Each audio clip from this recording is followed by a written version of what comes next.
안녕하세요. 오늘 찬양팀 말씀 묵상 28번째 시간에 함께 나눌 말씀은 데살로니가 후서 3장 7절부터 10절까지 말씀입니다. 제가 읽겠습니다. 어떻게 우리를 본받아야 할지를 너희가 스스로 아나니 우리가 너희 가운데서 무질서하게 행하지 아니하며 누구에게서든지 음식을 값없이 먹지 않고 오직 수고하고 애써 주야로 일함은 너희 아무에게도 폐를 끼치지 아니하려 함이니 우리에게 권리가 없는 것이 아니요 오직 스스로 너희에게 본을 보여 우리를 본받게 하려 함이니라. 우리가 너희와 함께 있을 때에도 너희에게 명하기를 누구든지 일하기 싫어하거든 먹지도 말게 하라 하였더니. 아멘. 지난 시간에 저희는 3장 6절을 보면서 바울의 마지막 권면이 등장하게 된 구체적인 배경을 확인해 보았습니다. 그것은 당시 데살로니가 교회 안에 발생했던 구체적인 문제 때문이었습니다. 교회 안의 일부의 사람들로 인한 문제였습니다. 그 일부의 사람들은 바울이 전해준 그 복음의 가르침을 따르기를 거부하고 일은 하지 않고 일만 만들었습니다. 그래서 바울은 이러한 자들로부터 멀리하라. 그들이 행하는 길을 따르지 말라라고 권면했던 것입니다. 오늘 본문 7절부터 10절까지 해서 바울은 두 가지의 근거를 들어서 6절에 그 지난 시간 보았던 그 명령을 뒷받침하고 있습니다. 먼저 첫 번째 근거는 7절부터 9절까지입니다. 여기서 바울은 자신이 이전에 데살로니가에서 함께 사역을 하는 동안 그들에게 삶으로 직접 보여주었던 모범을 제시하고 있습니다. 그리고 이어지는 10절은 두 번째 근거입니다. 여기서 바울은 데살로니가 성도들과 함께 있을 때 했었던 그 가르침을 상기시킵니다. 이렇게 오늘 본문에서 바울은 데살로니가를 처음 방문해서 복음을 전할 때 그가 삶으로 보여주고 또한 말로 전했던 그 가르침들을 다시 리마인드하고 있는 것입니다. 먼저 7절부터 9절의 말씀에서 바울은 자신이 삶으로 보여주었던 그 모습을 본받으라 라고 합니다. 바울은 지금 여기서뿐만 아니라 다른 편지들에서도 자신을 본받으라 라는 말을 자주 했습니다. 그런데 우리가 기억할 것은 이 말은 결코 바울의 어떤 자존심이나 자만심에서 나온 말이 아니라는 사실입니다. 그리고 데살로니가에서 그 바울의 선교 사역이 정말 완벽했다라는 그런 말도 아닙니다. 본받기를 기대했던 부분, 바울이 이 말을 하면서 본받기를 기대했던 부분은 바울의 어떤 성취물이나 결과물이 아닙니다. 세계 각지를 순회하며 여러 교회를 세우고 많은 회심자들을 만든 그 업적이 아닙니다. 그러면 무엇이죠? 삶의 방향성입니다. 사도행전을 보면 바울은 정말 여러 가지로 힘들고 어려운 상황들 속에 있었습니다. 죽을 뻔한 일이 한두 번이 아니었습니다. 그런데 그런 과정들을 지나면서도 예수님을 따르는 그 인생의 방향에는 조금도 변함이 없었습니다. 어디를 가든 무엇을 하든 복음을 증거했습니다. 이것은 데살로니가에 갔을 때도 마찬가지였습니다.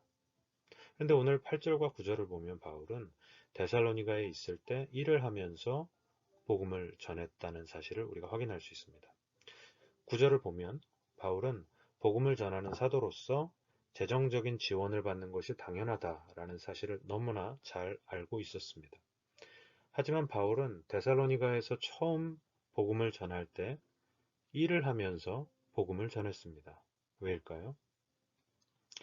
당시에는 소피스트라고 하는 방랑 철학자들이 있었습니다. 궤변론자라고도 하죠. 이 사람들은 사람들을 현혹시키는 그럴듯한 말로 감동과 교훈을 주는 연설을 하고 사람들에게 돈을 받았습니다. 당시 일반적인 문화였습니다. 그런데 바울은 아직 복음을 모르는 사람에게 자기 자신이 그저 어떤 그런 소피스트의 하나로, 궤변론자의 하나로 치부되는 것이 싫었던 것입니다. 소피스트와 비교되는 것이 자존심이 상해서였을까요? 그렇지 않습니다.